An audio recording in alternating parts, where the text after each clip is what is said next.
Welcome to the math record. Today I'll be covering the fifth and final convergence test, the root test. So basically, if we're given a summation from x equals 1 to infinity of f of x, and if f of x is like a function raised to some kind of power, then we could take the limit as n approaches infinity of the nth root of the absolute value of f at n. And if that comes out as some kind of number L, then if L is less than 1, then it converges. And if L is greater than 1, then it diverges. And that's the root test. Let's try an example. So let's say we take the summation as n equals 1 to infinity, e to the power of x divided by x to the power of x.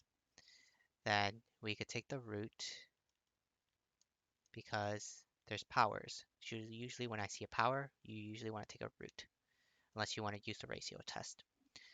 And then we take the nth root of the absolute value, replace all your x's with n's. So e to the power of n to the power of n, close your absolute value. So that's the limit as n approaches to infinity. You could rewrite this as e divided by n to the power of n because they have the same exponent. So nth root of n cancels of power n cancel each other out. So we just have the absolute value of e divided by n. So as n approaches infinity, e divided by infinity, e is just some kind of number that just goes to 0. So basically, since 0 is less than 1, then by the root test, our summation converges. Okay, let's try another example. Let's say we want to take the summation as x is equal to 1 to infinity of square root 2x fourth plus 3 divided by x squared to a power of x. Well, I see a power, so let's use the root.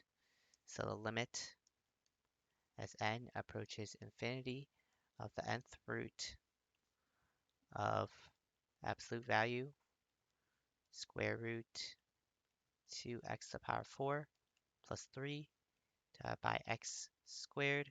Put parentheses around that. Sorry, I substitute n with x, n squared, parentheses around it, and this x replaced with the power of n. So the nth root of a power of n cancel each other out, so all we have is the limit as n approaches infinity of square root 2n to the power 4 plus 3 divided by n squared. N squared can be rewritten as square root n to the power 4. Base square root is just 1/2, so 4 divided by 2 we get our square. Now we can combine them together, so the limit as n approaches infinity of this square. Remember the absolute value, the square root of 2n over 4, 2n to the power 4 plus 3 divided by n to the power 4. So using leading coefficients as n approaches infinity, n to the power 4, n to the power 4 means it's just 2 divided by leading coefficient. This is 1, means 2. Take the square of that, that is square root 2. Since square root 2 is like something around like 1.4 something, then basically square root 2 is greater than 1. Since square root 2 is greater than 1, then that means this summation is gonna diverge. And that's basically everything for the root test. In the next video, I'll be covering the alternating series. Thanks for watching.